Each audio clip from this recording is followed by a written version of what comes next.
আত্মনে নমঃ। যথার্থ গীতা, শ্রীমদ্ ভাগবত গীতা, অথ অষ্টাদশ অধ্যায়। এটাই গীতা শাস্ত্রের শেষ অধ্যায়।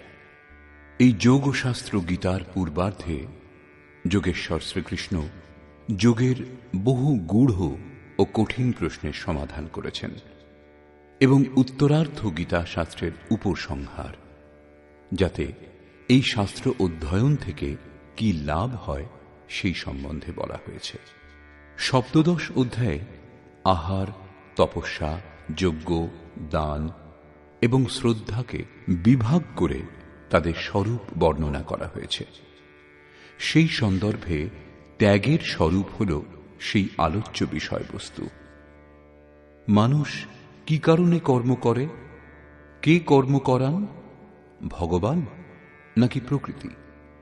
এই প্রশ্নগুলি পূর্বেই উল্লিখিত হয়েছে, যেগুলি সম্বন্ধে প্রস্তুত অধ্যায়ে বিস্তৃত বিবরণ দেওয়া হয়েছে। এইরূপ বর্ণ ব্যবস্থার চর্চাও পূর্বে করা হয়েছে। প্রস্তুত অধ্যায়ে বর্ণ ব্যবস্থার স্বরূপ সম্বন্ধেই বিশদ বিবরণ দেওয়া হয়েছে।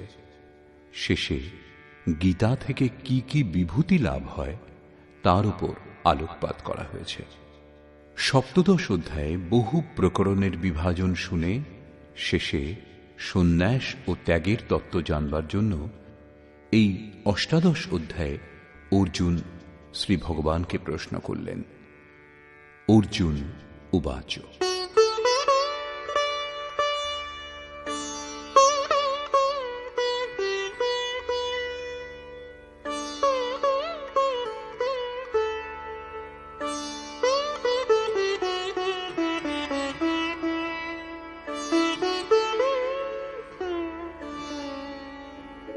সন্ন্যাসস্য মহাবাহো তত্ত্বমিচ্ছামি বেদিতুম ত্যাগস্য চ ঋষিকেশ পৃথক কেশিনিষূদন।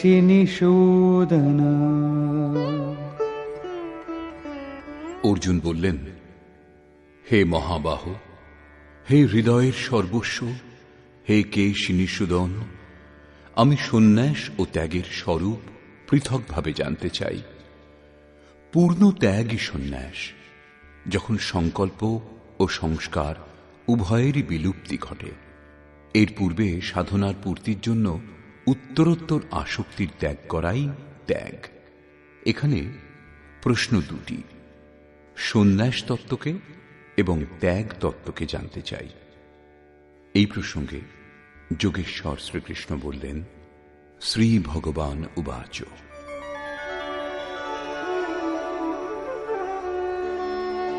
কাম্যানাং কর্মণাং ন্যাসম সন্ন্যাসম কবয়ো বিদুঃ সর্বকর্মফলত্যাগম প্রাহুস্ত্যাগম বিচক্ষণাঃ। অর্জুন, কাম্য কর্মের পরিত্যাগকেই পণ্ডিতগণের কেউ কেউ সন্ন্যাস বলেন এবং কিছু বিচার কুশল পুরুষগণ সম্পূর্ণ কর্মফলের ত্যাগকে ত্যাগ বলেন। ত্যাজ্যম দোষবদিত্যেকে কর্ম প্রাহুর্মনীষিণঃ যজ্ঞদানতপঃ কর্ম ন ত্যাজ্যমিতি চাপরে। কিছু বিদ্বানগণ এইরূপ বলেন যে কর্ম মাত্রই দোষযুক্ত, অতএব সকল কর্ম ত্যাগ করা উচিত। অন্যান্য বিদ্বানগণ বলেন যে যজ্ঞ, দান ও তপস্যা কারো ত্যাগ করা উচিত নয়। এইরূপ বহু মত প্রস্তুত করার পর যোগেশ্বর নিজের নিশ্চিত মতটি দিলেন। নিশ্চয়ং শৃণু মে তত্র ত্যাগে ভরত সত্তম ত্যাগো হি পুরুষ ব্যাঘ্র ত্রিবিধ সম্প্রকীর্তিতঃ। হে অর্জুন, সেই ত্যাগ বিষয়ে আমার সিদ্ধান্ত শোনো। হে পুরুষ শ্রেষ্ঠ, সেই ত্যাগ 3 প্রকারের বলা হয়েছে।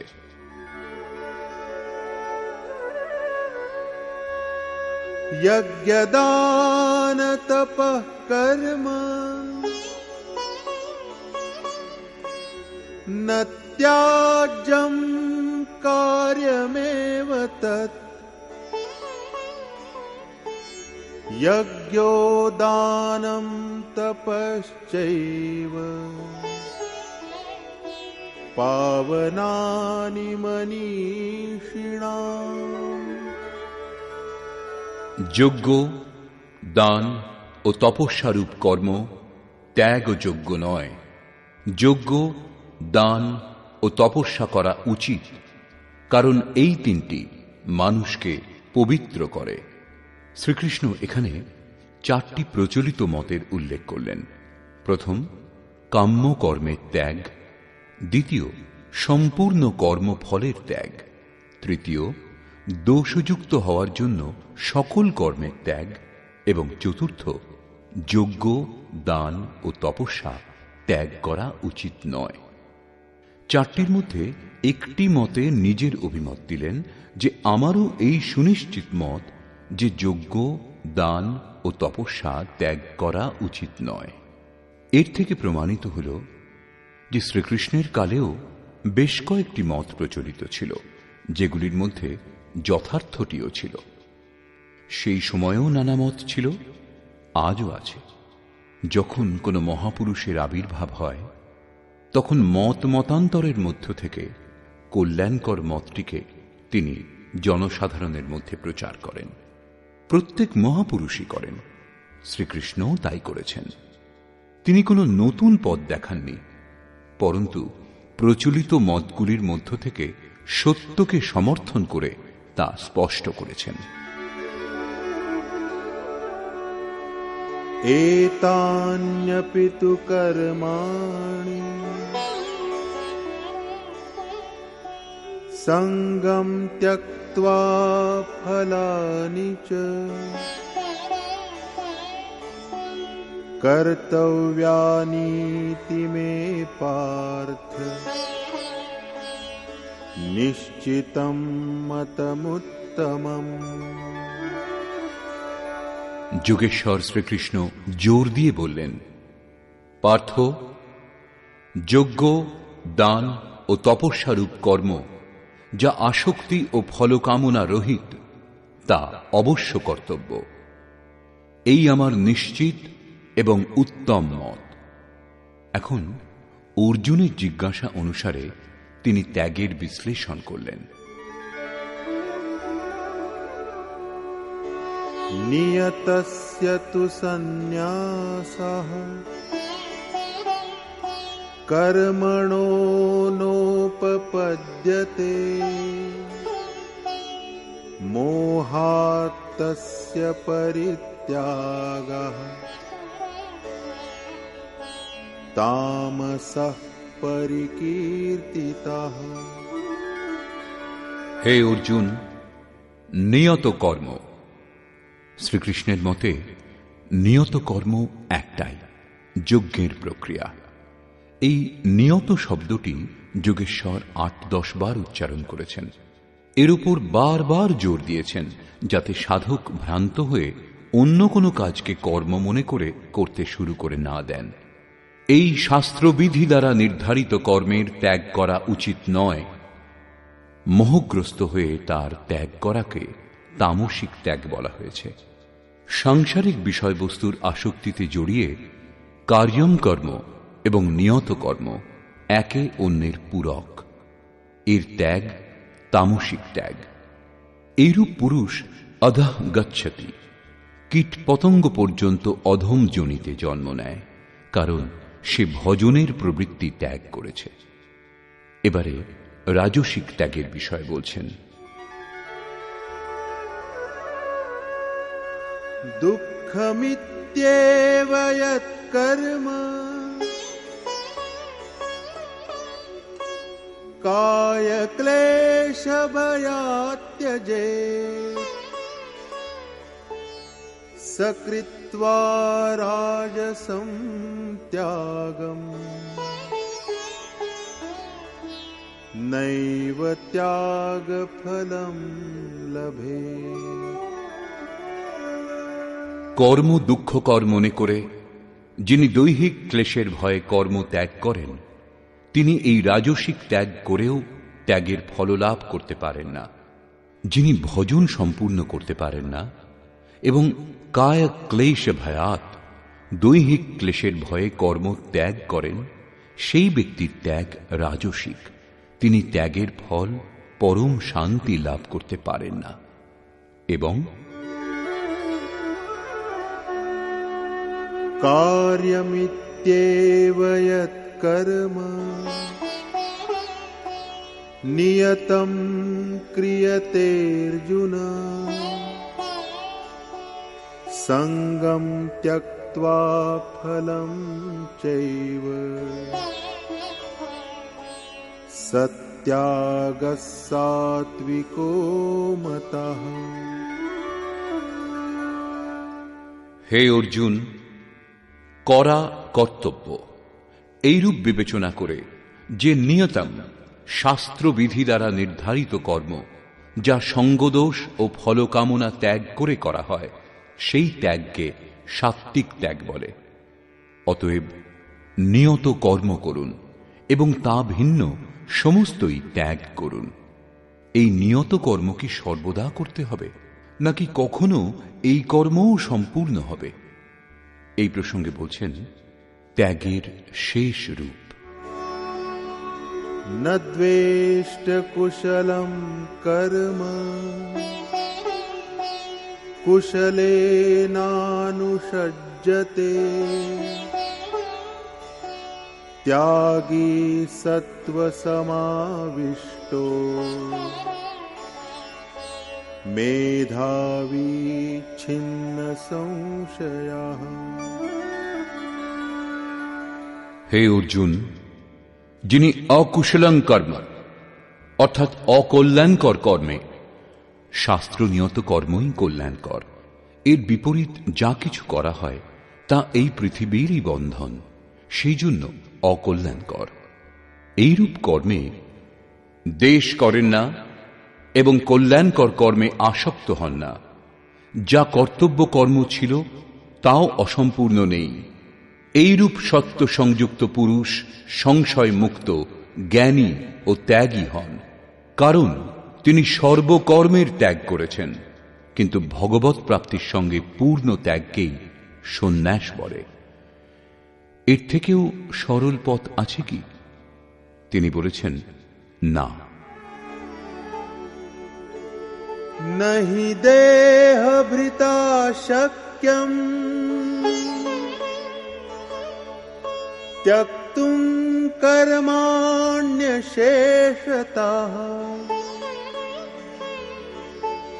यस्तु कर्म फल त्यागी सत्यागीत्यभिधीयते। দেহধারী পুরুষগণ কেবল দেহটাই নয়, যেটা আপনার চোখে পড়ে।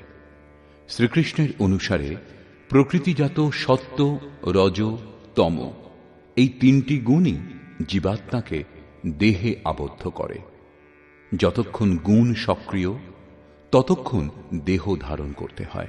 দেহ ধারণের কারণ গুণত্রয় যতক্ষণ সক্রিয় ততক্ষণ কোনো না কোনো রূপে দেহের অস্তিত্ব বর্তমান থাকে। নিঃশেষ রূপে সকল কর্ম ত্যাগ করতে পারেন না, সেই জন্য যিনি কর্মফলের কামনা ত্যাগ করেছেন তিনিই ত্যাগী, এইরূপ বলা হয়। অতএব যতক্ষণ দেহ ধারণের কারণ বর্তমান, ততক্ষণ তিনি কর্মের অনুষ্ঠান করুন এবং ফলের কামনা ত্যাগ করুন। কিন্তু সকামী ব্যক্তিগণও কর্মের ফল লাভ করে থাকেন।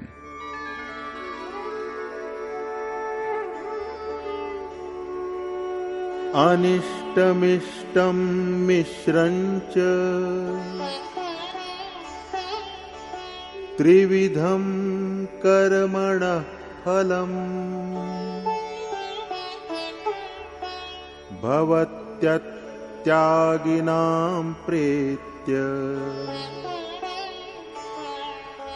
न तु सन्न्यासिनां क्वचित्। ভালো, মন্দ ও মিশ্রিত এই তিন প্রকার ফল সকামী ব্যক্তিগণ মৃত্যুর পরেও লাভ করে, জন্মান্তর পর্যন্ত ভোগ করে। কিন্তু সন্ন্যাসী নাম, সর্বস্বের ন্যাস অর্থাৎ শেষ করেছেন যে পূর্ণত্যাগী পুরুষগণ, তাঁরা কোনো কর্মফল ভোগ করেন না। একেই বলে শুদ্ধ সন্ন্যাস। সন্ন্যাস হল চরম উৎকর্ষের অবস্থা। ভালো মন্দ কর্মগুলির ফল এবং পূর্ণ ন্যাসকালে সেগুলির সমাপ্তির প্রশ্ন এখানেই সম্পূর্ণ হল। কি কারণে মানুষ শুভ অথবা অশুভ কর্ম করে, এই প্রসঙ্গে বললেন,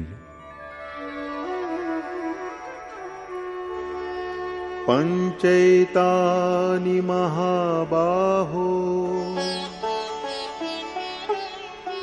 কারণানি নিবোধ মে সাংখ্যে কৃতান্তে প্രോক্তানি সিদ্ধয়ে সর্বকর্মণাম।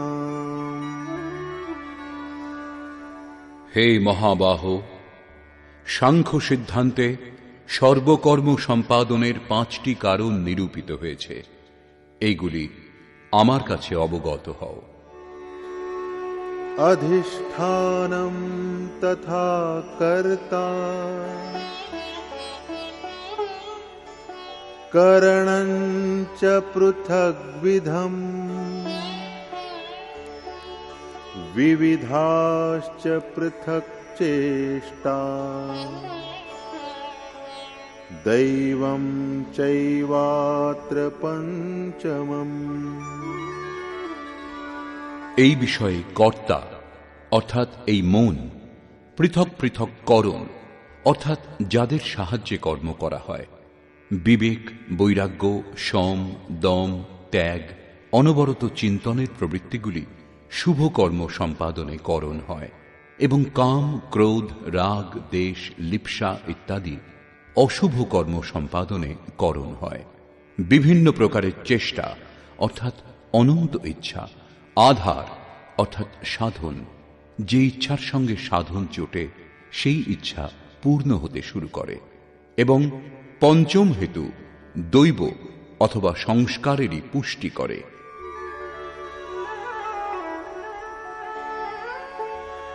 শরীর বাং মনোভির্যৎ कर्म प्रारभते नरः न्यायं वा विपरीतं वा पञ्चैते तस्य हेतवः। শরীর, মন অথবা বাক্য দ্বারা মানুষ শাস্ত্রের অনুসারে অথবা বিপরীত যে কর্ম করে, সেই সমস্ত কর্মের কারণ এই 5টি। পরন্তু এইরূপ হওয়া সত্ত্বেও